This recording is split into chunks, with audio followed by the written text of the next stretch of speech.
Father Knows Best premiered in the autumn 1949 on NBC.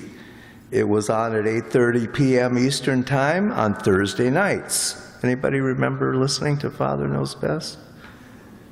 Really? Okay. The show was sponsored by Maxwell House Coffee, and it continued for 5 years until it went on to television. This particular script, however, was not one that occurred during the regular run of the program. Rather, it was an audition or pilot show. The networks would run these from time to time to see what kind of a reaction they got from the listeners and the critics. This Father Knows Best aired on Monday, December 20th, 1948. On this version, Father Knows Best was about the Henderson family, not the Anderson family as we came to know them. This was due to the fact that there already was a radio program called The Andersons. By the time the show started its regular run, the family name had been changed to Anderson, and that's what we'll use tonight. The role of the father, Jim Anderson, was created by Robert Young. He, of course, went on to do the TV role, then became Marcus Welby, MD. He also appeared in scores of movies ranging from Hitchcock's Secret Agent to Northwest Passage. And with that information for you, here is Father Knows Best, Aunt Martha and the Ball Game.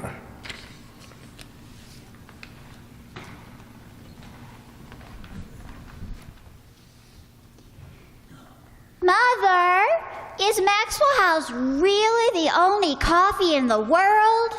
Well, your father says so, and your father knows best.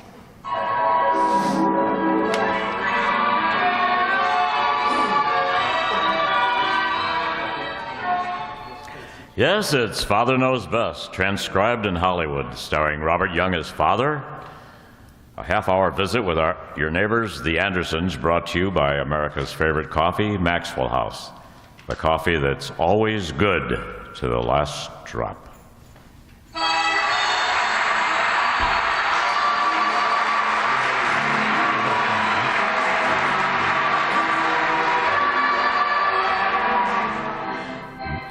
Now is the time of year when a strange malady falls upon the land, affecting people from every walk of life.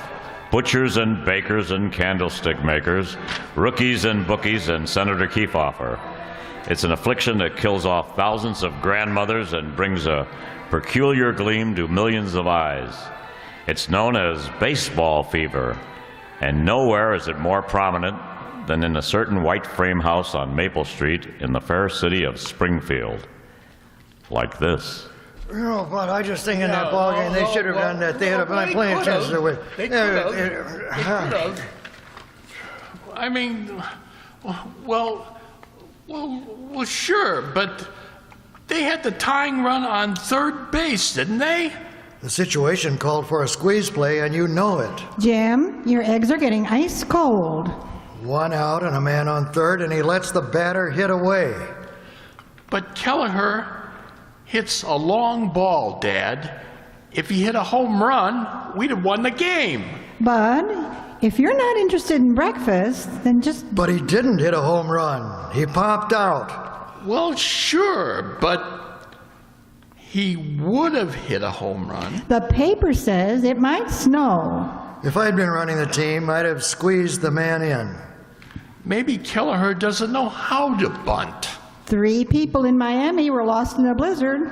Anybody who doesn't know how to bunt has no right playing in AAA ball. I didn't say he didn't.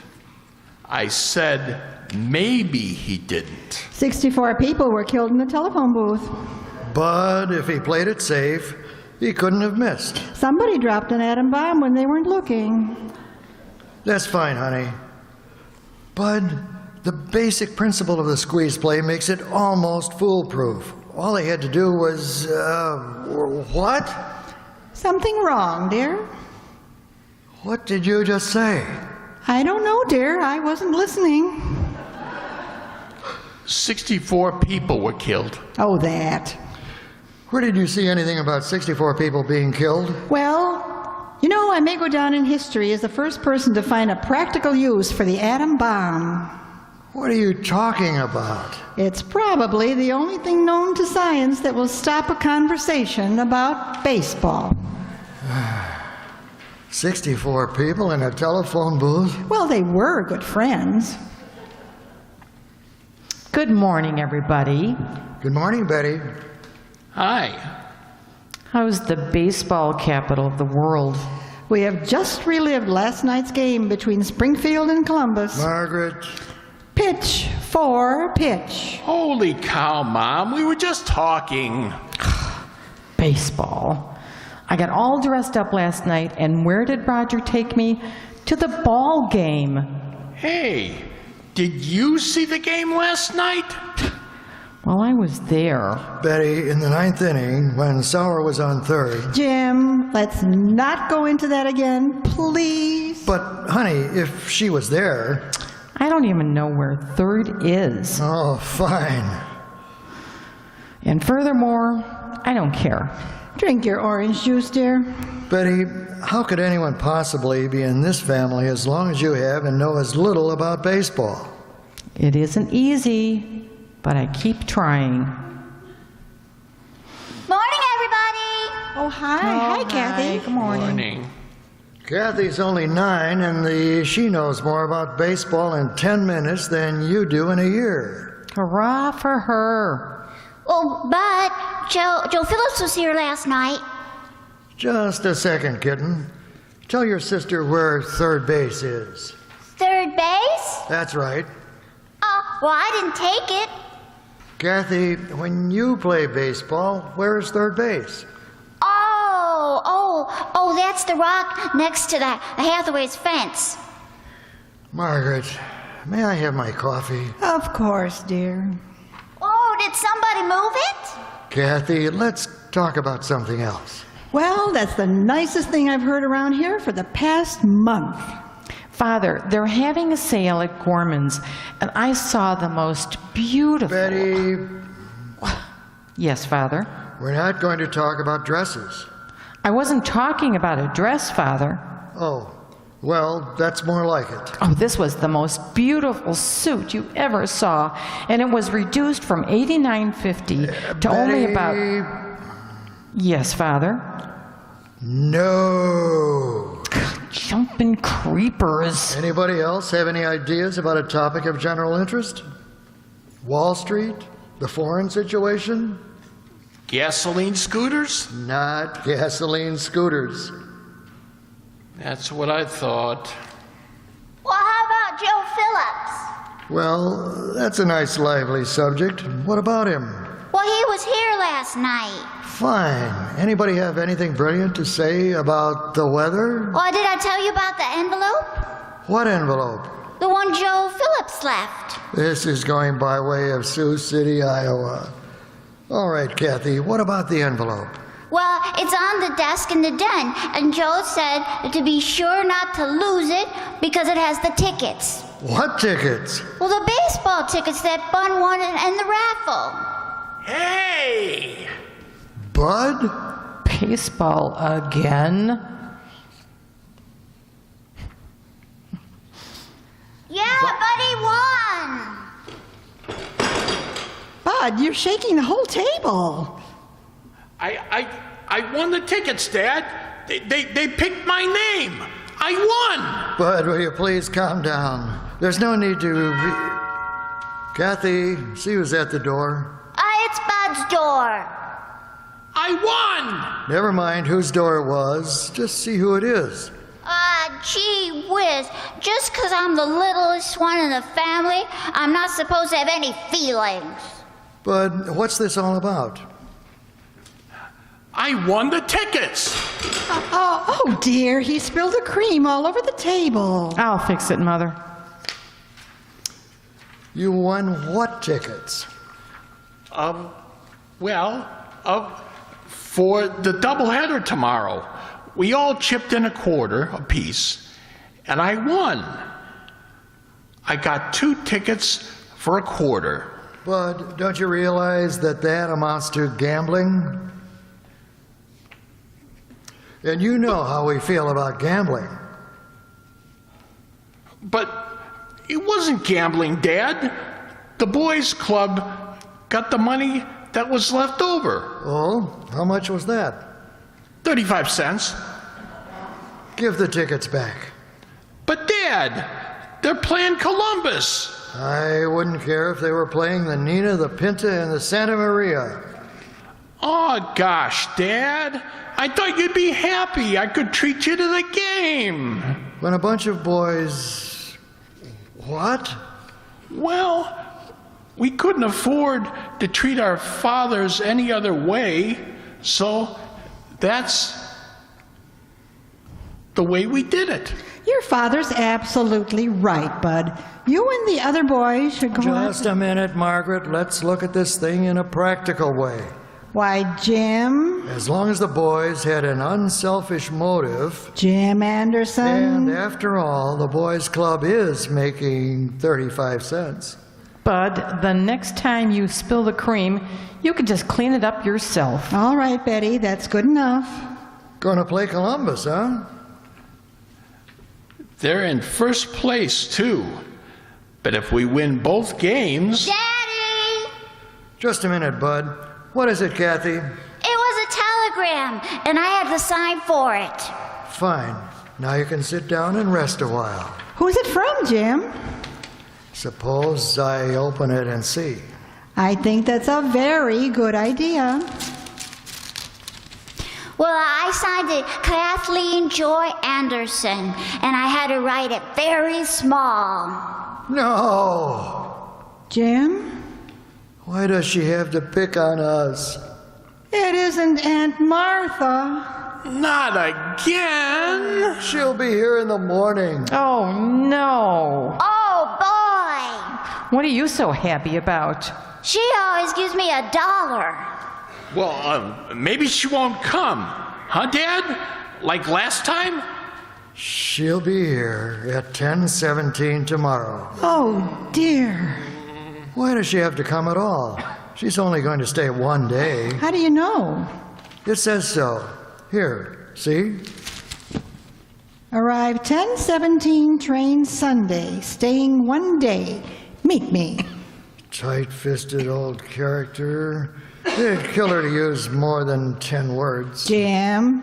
Well, she's my aunt, and if I want to say she's tight-fisted, I'm going to say it. She's tight-fisted. You said it. Bud, will you please show a little more respect for your elders?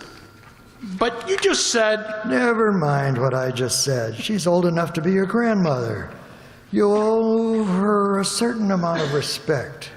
Yes, sir. The old battle axe. Well, that takes care of your ball game tomorrow. Why? Jim, you're not going to run off to a ball game and leave her here. Why not? Jim Anderson, I will not entertain your Aunt Martha and her friends alone. What friends? Who said anything about any friends? Aunt Martha hasn't been in Springfield for over a year, and I'm sure she expects to see all of her old cronies. Well, let her go see them. Who's stopping her? We'll have to have them here. Holy cow! Oh, Margaret. We'll have to serve tea and get some little cakes and things. Honey, Jim, I haven't time to argue about it. I've got to call Mrs. Thornby and Mrs. Winters.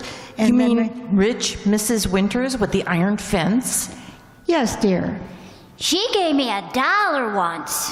And I know she'll expect to see Mrs. Horace and Mr. Forrester. You mean Mr. Forrester with the electric runabout? He gave me $1 too. Kathy. But they're the most prominent people in town. they're a bunch of old fuddy-duddies. Jim, that's no way to refer to the aristocracy of Springfield. Aristocracy, my foot. Just because they've got a lot Oh, of money. Mother! This is the most wonderful thing that's ever happened. We can get our names in the society column. Isn't that awful? Margaret, just because my Aunt Martha's husband cornered the market in buggy whips, Jim, please stop interrupting. he was the biggest crook in the whole buggy whip business.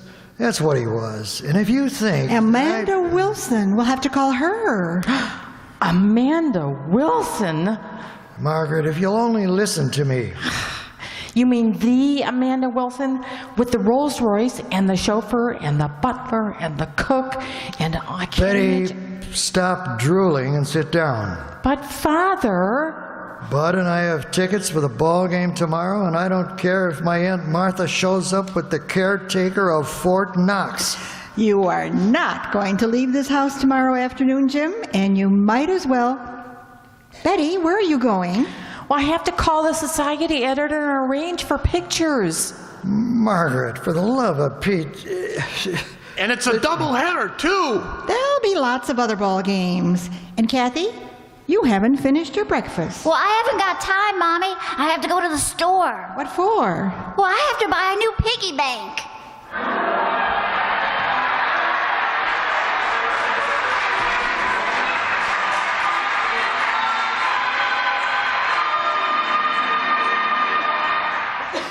Will Father go to the ball game with Bud or stay home and help entertain Aunt Martha? Right now, it looks like Mother will have the last word on that. But more often than not, ladies, you look to the man of the house for the final say-so. For example, the final judge of coffee at its best is your husband, for he's the world's greatest coffee expert. We're known as experts, too, because more families buy Maxwell House coffee than any other brand. But your husband sits down to enjoy coffee you brewed. Why? He's the only expert you want to hear from. And tomorrow, you're only to pour him a tempting, delicious cup of Maxwell House to see him glow with pleasure and say, Gee, that's good coffee. You bet he'll say that. Fact is, we'll return your money if he doesn't say so. You see, only Maxwell House has that grand, good to the last drop flavor, thanks to a recipe that belongs to Maxwell House alone. It's a recipe that demands choice, rich coffees, blended and roasted just so. That's the reason no other coffee tastes like Maxwell House. No other coffee's made like Maxwell House. So serve our Maxwell House to your husband. If he doesn't smile and say, best coffee ever, well, just send us the can and unused portion and we'll refund your purchase price. Our address is right on every familiar blue tin. Yes, tomorrow, fill the cup of the world's greatest coffee expert, your husband, with the truly satisfying flavor of Maxwell House coffee. Always good to the last drop.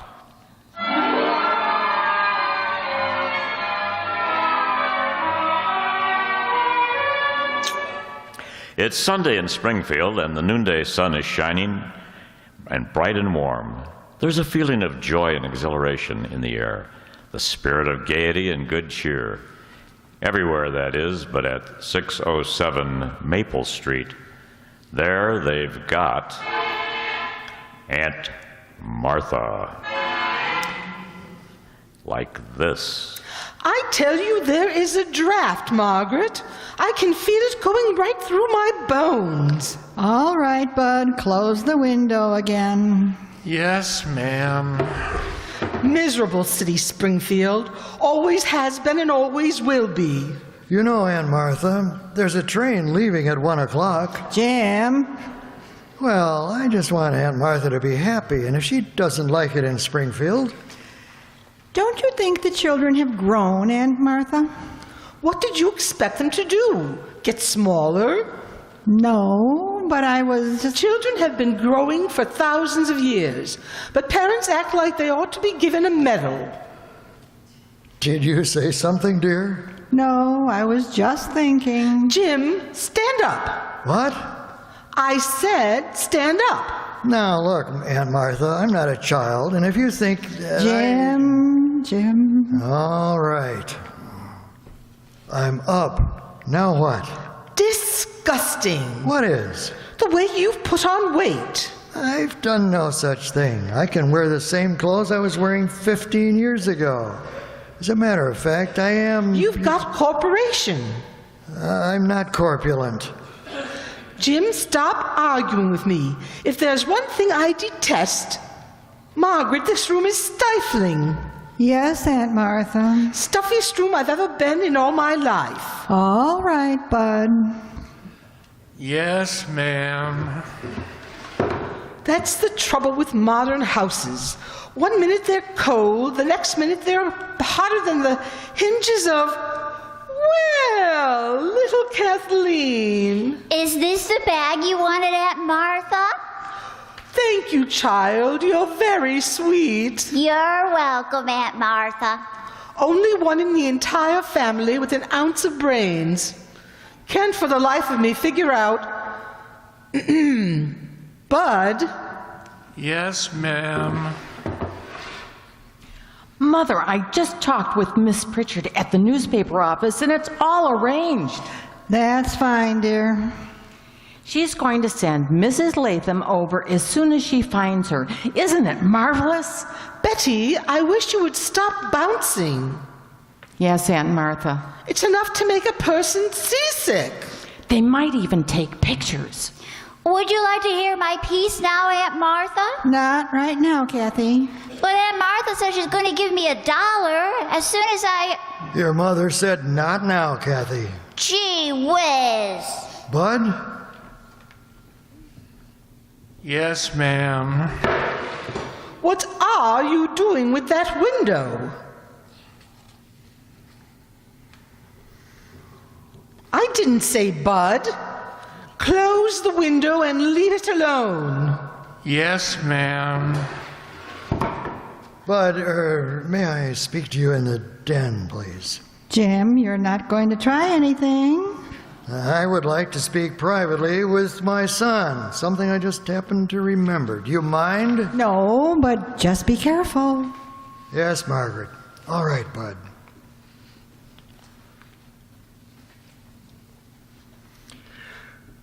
I don't know who will be opening and closing the window while he's gone. I'll take care of it. Come on, Bud. Okay, now would you like to hear my piece, Aunt Martha? Why don't you wait until later, Kathy? There'll be lots of time, Kathleen, lots of time. Bud, when does the first game start? Oh, at 1:30. Okay. Are we going to take this lying down or are we going to fight? I don't know. We're going to fight. We're going to show Aunt Martha that she can't push us around. Attaboy. And do you know how we're going to do it? How? I don't know. Why don't we just go to the ball game? Bud, your mother and I have been happily married for 18 years, and if you don't mind, I'd like to keep it that way. Okay. It's going to take an emergency. What if there is an emergency? What kind of an emergency? The worst kind. Hector Smith is in trouble and we've got to help him. How do you know? He's going to call. He is? Well, he won't really call, but, Bud, I don't want you to get the idea that this is a usual thing with me. Oh, I don't, Dad. This is an extreme sort of emergency. I know. I mean, ours is. It sure is. And it requires extreme measures to counteract it. You bet. Do you understand what I've just said? Sure. We're going to pull a fast one on Mom. Well, I suppose you could put it that way. What are we going to do? That's a very good question. Now all we need is a very good answer. Let's see. If you were to go next door and use the Davises' telephone... That's a good idea. No. If you weren't around, your mother'd get suspicious. What's the difference? She's suspicious now. True. But in planning a campaign of so delicate a nature... Daddy! Kathy. That's the answer. Good old Kathy. It is? I mean, she is? She certainly is. Daddy, Mommy says that you better come in here. Just a second, kitten. Come on in. Bud and I want to speak to you, don't we, Bud? Oh, sure. What did I do now? Not a thing, baby. Not a single blessed thing. Well, Mommy says, are you going to stay in there all day? Kathy, how would you like to do a big favor for Daddy? What kind of a favor? A very simple one. Call me up on the telephone. Where are you going? I'm not going anywhere. Well, then how can I call you up? Because you're going somewhere. Well, I can't. I have to recite my piece. Just next door, Kathy, to the Davises. Next door? To the Davises. And you want me to call you on the phone? That's right. What for? Kathy, He wants to see if the bell rings. What bell? The telephone bell. Oh, well, sure. Why didn't you say so? I just did. and Kathy, we don't want Mommy to worry about the telephone, so we'll keep this a secret, won't we? Oh, sure. Go out the back way. It's quicker. Well, okay. Well, we'll say. How will I know if it doesn't ring? We'll tell you when we answer it. Oh, that's right. Well, I'll hurry as fast as I can, Daddy. That's a good girl. Jim! We'll be right in, honey. Bud, to make Yes? it Yes, Dad? to make it look good, I won't rush to the phone when it rings. You take it and tell me it's Mr. Smith. Okay. And keep your fingers crossed. I had them crossed all day. What are you two mumbling about? Oh, it's just man talk, honey. Well, how's everything getting along in here? Jim, you've got to do something about this house. Betty, Yes, Aunt Martha. the wind whistles through here like a sieve. Want me to take the window, Betty? Would you please? Sure. I'll be... Bud, Oh, I forgot. I'm sorry, Betty. I have to answer the telephone. What? he means if it rings, he has to answer it. Don't you, Bud? Oh, yeah. That's what I mean. If it rings, be kind of silly answering a phone if it didn't ring, wouldn't it? Jim, I think you and I had better have a little talk. About what, honey? Don't forget, Aunt Martha's here, and she's our guest. Aren't you, Aunt Martha? You made more sense when you were 5 years old. I guess I did at that, didn't I? I have never seen a house like this. As soon as the window is closed, the furnace goes crazy. Betty, Yes, Aunt Martha. enough to suffocate a body. Well, what do you know? The phone. Dad, it's Mr. Smith.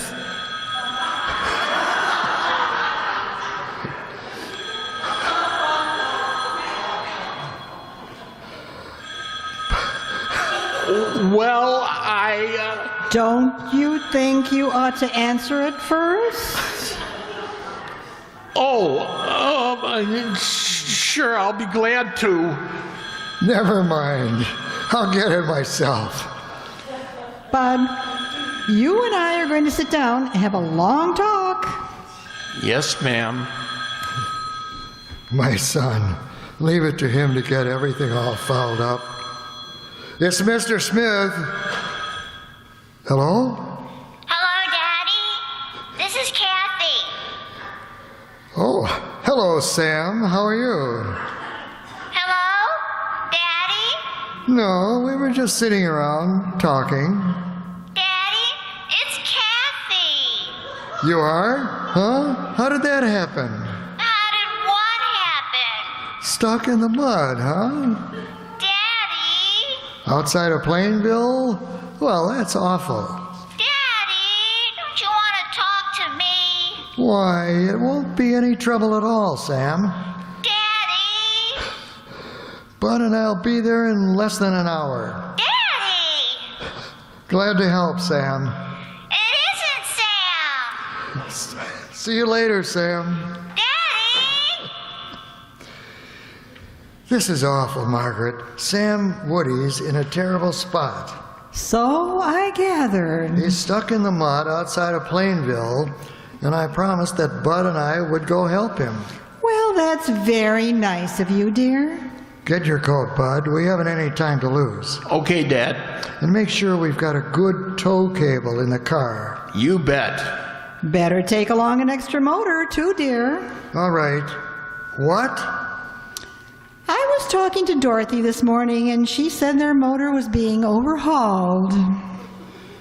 Oh, it is, huh? Yes, and I really think they should have a motor, don't you? Driving around the way they are? Well, it'd help. Betty? Yes, Aunt Martha. You know, it's a funny thing, Margaret, but somehow I get the impression that you don't believe me. No. Yes, your entire attitude is very strange. It isn't just my attitude, Jim. I see what you mean. Dad? Oop.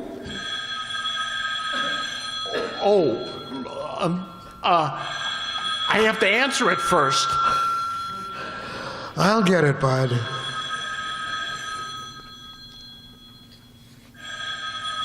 Don't you want me to see who it is? No, I'll see who it is myself. A big help he turned out to be. Hello? Hello, Daddy. This is Kathy again. Yes? Well, I forgot to ask you. Did it ring? Oh, that's what it was. What was? Sam, I'm sure glad you called back. Daddy, it's Kathy. Hold on a second, will you, Sam? But I'm not Sam. Margaret, it wasn't Sam Moody, it was Sam Moore. Oh, really? Yes, wasn't that silly?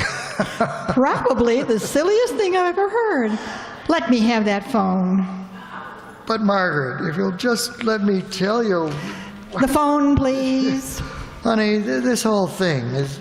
Hello, Kathy. Yes, Mommy? You may come home now. Daddy's all through playing games. Mommy? Yes, dear? Did the phone ring? Yes, Angel. It rang beautifully. That's good.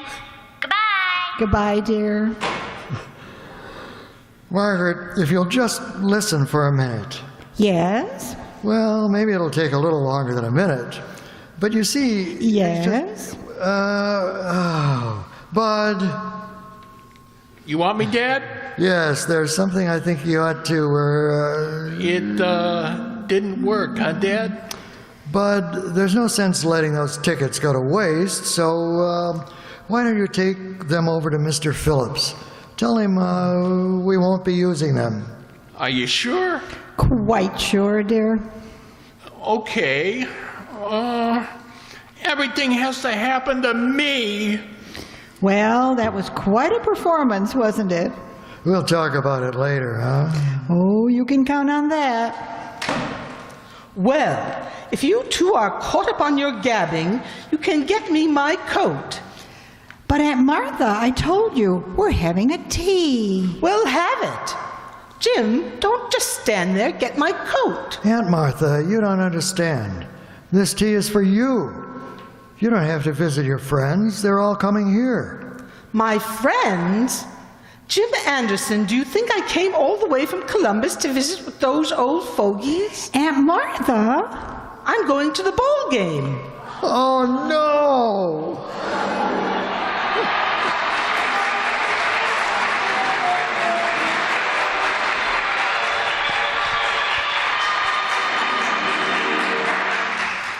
Before you decide on the coffee you'll buy this weekend, ask yourself this question. Which coffee will give me the best value, the most for my money, in genuinely good flavor? Put it that way and you'll choose the one coffee famous above all others for flavor, our Maxwell House coffee. Then serve a heartwarming, fragrant cup of Maxwell House to the world's greatest coffee expert, your husband. When he beams with delight and says, "Best coffee ever," you'll know it's Maxwell House for flavor. And during the week, just count the many cups of superb coffee you get from the familiar blue Maxwell House tin with the big white cup and drop. You'll have your proof of value, ma'am. Tomorrow, then, for more flavor, more real coffee drinking enjoyment, take home Maxwell House coffee. Always good to the last drop.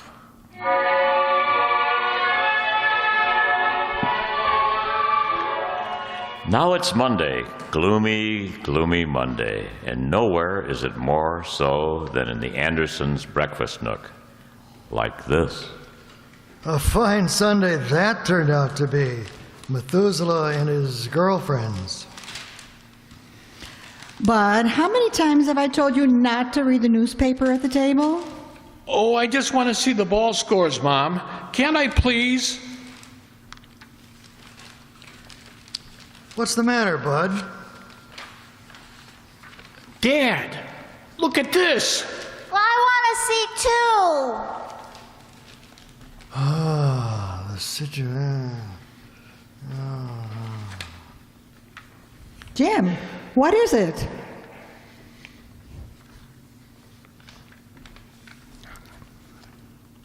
Ah, the irate spectator. Oh, no. And what is it this time? Betty, Well, I wanted our name in the paper, but on the sport page? Oh, it says something about an irate spectator. Oh, no. It's got a picture and everything? Oh, Jim. That's no joke. ah, sure. Big joke. The irate spectator who was arrested for beaning an umpire with a pop bottle during yesterday's doubleheader has been identified as Mrs. Martha Randolph, who is visiting her niece and nephew, Mr. and Mrs. James Anderson, at 607 Maple Street. Oh, no.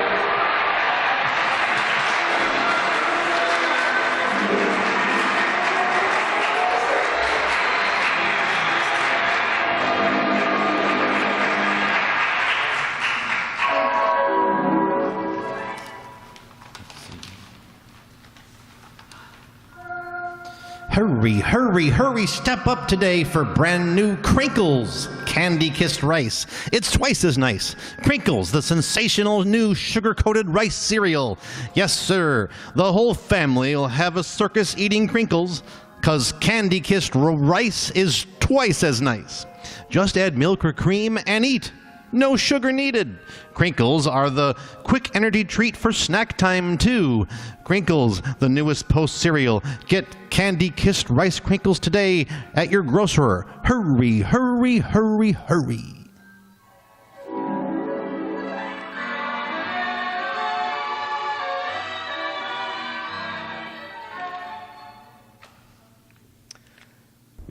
Well, join us again next week when we'll be back with Father Knows Best, starring Robert Young as Jim Anderson with Roy Bargy and the Maxwell House Orchestra. Well, not really. We'll probably have a different cast. In tonight's performance, the announcer was Dave Sanchi.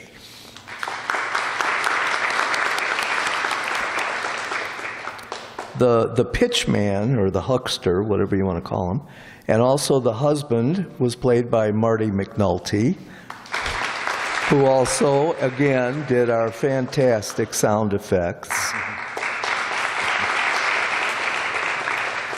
Now for the Anderson family, such as it is. Jim Anderson was played by Herb Thompson. Margaret, the mother, was Ellie Babka. Bud, the teenage son and gambling aficionado who won the tickets, was Tom Duggan. Betty, the teenage daughter, Kathy Juarez.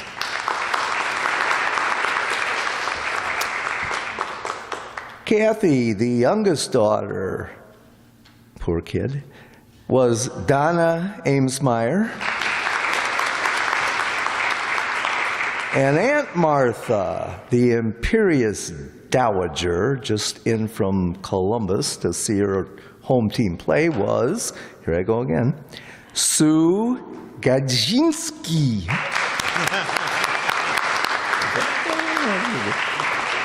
And I'm Jay Summerfield, and if you